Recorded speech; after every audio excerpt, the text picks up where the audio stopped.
안녕하십니까. 충북대학교에서 테크학사 전공 중인 이상민입니다. 오늘 제가 발표드릴 내용은 고양이에서 중추신경계 크립토코커스 MRI 증명과 정기 추적 관찰 케이스 리포트입니다. 인트로덕션 부분에서는 크립토코커스의 개요와 MRI 특징에 대해 말씀드리도록 하겠습니다.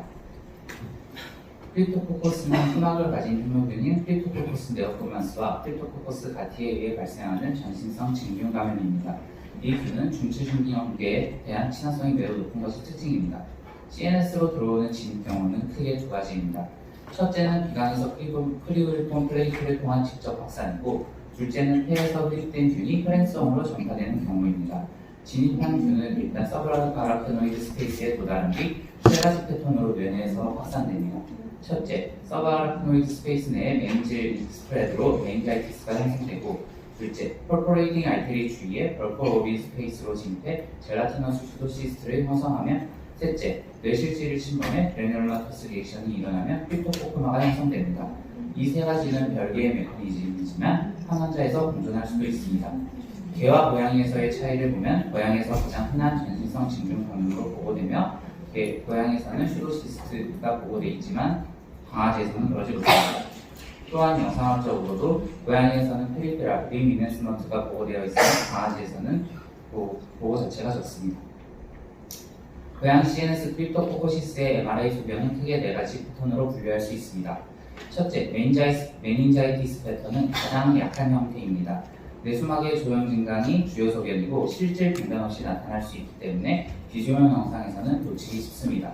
둘째, 젤라티너스 슈도시스트 패턴은 고양이에서 가장 흔한 형태로 티추에서 고신호, 티언에서 저신호를 보이며 페리페랄 또는 림 이넨스먼트가 특징적이고 벌코로빈 스페이스를 따라 분포합니다. 셋째, 그래놀로마토스한 실질 병변은 슈도시스트와 크립토코코마 사이의 중간 형태입니다. 다발성 실질 결절로 진균과 염증세포가 혼재하며 조형 증강 패턴이 다양하고 괴사를 동반할 수 있습니다. 넷째, 크립토코코마는 종개 형태의 가장 강한 그래놀로마토스한 반응을 보이는 패턴입니다. 단일 혹은 다발성 종개에 강하고 균질한 조형 증강과 주변 부종 종개 효과를 보이며 크립토코커스 가티에서 더 전형적으로 보고됩니다. 이제 본 증례에 대해 말씀드리도록 하겠습니다. 환자는 10세 중성화 암컷 아메리칸 컬 롱웨어 고양이로 체중은 4.9kg입니다. 프라이얼 히스토리로 이 환자는 한국에 오기 전에 미국에서 거주를 했습니다. 2024년 8월 16일 환자는 기력저하, 식욕부진, 그리고 침대로 오르내릴 때 통증 반응을 보여내어 있습니다. 머리를 제외한 척수 전체 MRI를 진행했지만 특이 소견은 없었습니다. 처음에는 하이퍼에스테시아 신드롬으로 추정 진단을 했습니다. 진통제 처방으로 증상이 호전되는 것 같다가 다시 악화되며 의식 수준까지 떨어져서 머리 MRI 촬영을 진행하였고, 해당 MRI 영상에서 다발성의 인티라 ACR 병변이 확인되었으며 CSF 검사 결과 크립토코커스 양성으로 진단되었습니다. 그 이후 항진균 치료를 진행하였으며 첫 진단 후 4개월 그리고 14개월 후에 팔로우 MRI 촬영을 진행하였습니다. 먼저 첫 머리 MRI 촬영에서의 ACR 영상입니다.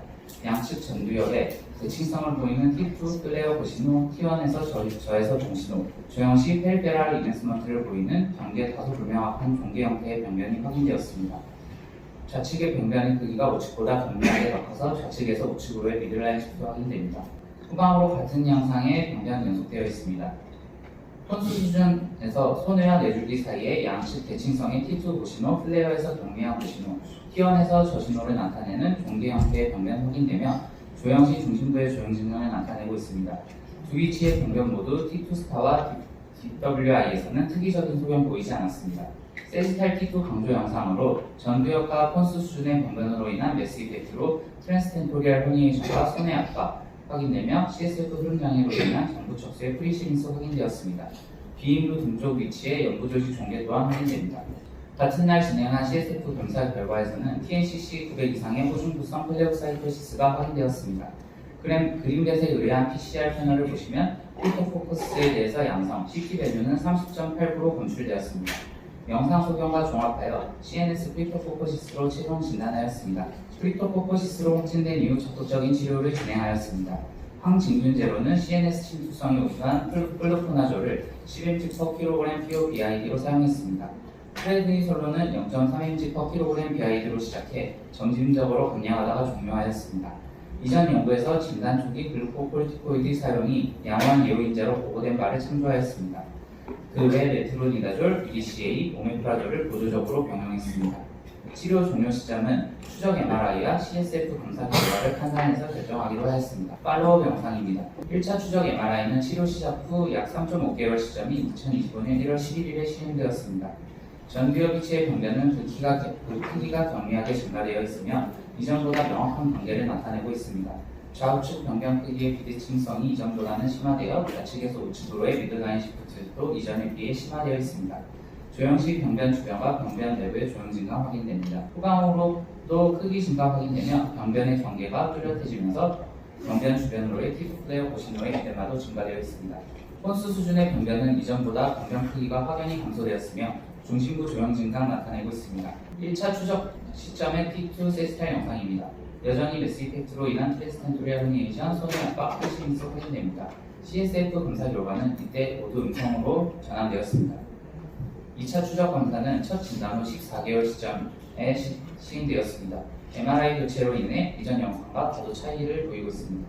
장기 항진균 치료의 결과를 영상학적으로 확인할 수 있는 시점으로 양측 전두엽 병변 여전히 확인되나 그 크기 확연히 감소되어 있으며 지속 확인되던 미드라인 시프트 확인되지 않습니다. 조형 증강도 확인되지 않습니다. 보다 후방 수준에서도 마찬가지로 확인됩니다. 폰스 수준의 병변은 소실되어 확인되지 않습니다. 메스 이펙트 소실 확인되며 트랜스텐토리얼 헤니에이션과 손의 압박, 프리징스 모두 개선되었습니다. 세 시점의 HCR 영상을 나란히 비교한 영상입니다. 전두엽의 병변은 진단 당시보다 첫 추적 검사 때 크기가 증가되었으며 경계 역시 뚜렷하게 확인되었습니다. 이는 두 번째 추적 검사 시 확연한 크기 감소를 나타냅니다. 폰스 수준의 병변은 점진적으로 개선되어 두 번째 추적 검사 MRI에서는 확인되지 않습니다. 디지털 영상에서도 개선된 양상 확인 가능합니다. 디스커션입니다. 영상 소견을 세 가지 측면에서 정리해보았습니다. 첫째, 본 케이스 MRI 양상은 고양이의 전형적인 슈도시스트 패턴과 대체로 일치했습니다. 2010년 사이티스, 2024년 하트만 등에 의해 발표된 다발성 T2 고신호, T1공에서 저신호, 인트라 HCR 병변, 대부분의 병변에서 관찰된 페리페럴 리미네스먼트, 벌커 로빈 스페이스를 따른 분포 모두 부합. 일부 폰스 레벨 병변에서는 중심부 조형 증강이 관찰되었으나 이는 이전에 보고된 다양하고 이질적인 조형 스펙트럼에 포함되는 양상으로 해석됩니다.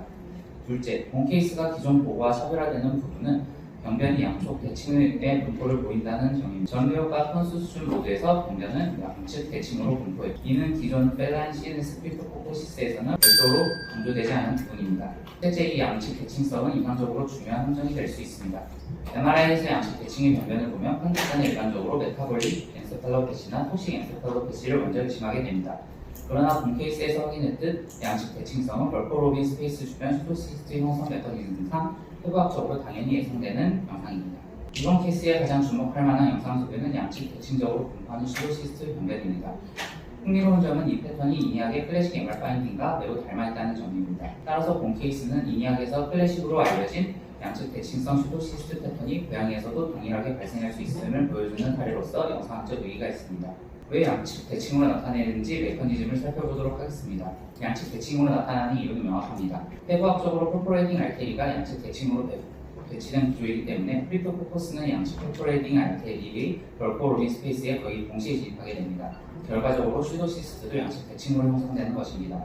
본 케이스의 감염은 미국 거주 시기에 이루어졌을 가능성이 가장 높다고 보고 있습니다. 그 이유는 세 가지로 첫째, 환자의 거주 이력입니다. 본 환자는 한국에 오기 전 미국에서 거주했던 이력이 있습니다. 다만 발표를 준비하는 시점에는 보호자와 연락이 닿지 않아 가장 중요한 정보인 정확한 거주 지역, 거주 기간, 노출 환경 등은 추가로 확인하지 못했다는 점은 한계로 남습니다. 두 번째는 미국의 역학적 배경입니다. 크립토코커스 네어폴마스는 미국 전역에 광범위하게 분포되어 있고 크립토코커스 가티는 퍼시픽 노스웨스트와 캘리포니아를 중심으로 풍토병화되어 있습니다. 셋째, 국내 보고 현황입니다. 제가 알기로 MRI 영상 소견이 포함된 고양이 CNS 크립토코커스 증례는 국내 문헌에서 아직 보고된 바가 없습니다. 미국 거주 이력 자체가 미국에서의 감염을 의미하는 것은 아니지만 이 세 가지를 종합하면 미국에서의 감염이 가장 개연성 있는 시나리오라고 판단하였습니다. 따라서 본 케이스는 국내에서 팔로우 MRI까지 시행된 고양이 CNS 크립토코커시스의 첫 보고라는 점에서 의의가 있습니다. 다만 이를 국내 발생 사례로 주장하기는 어렵다는 점을 분명히 하고자 합니다. 참고 문헌입니다. 경청해주셔서 감사합니다.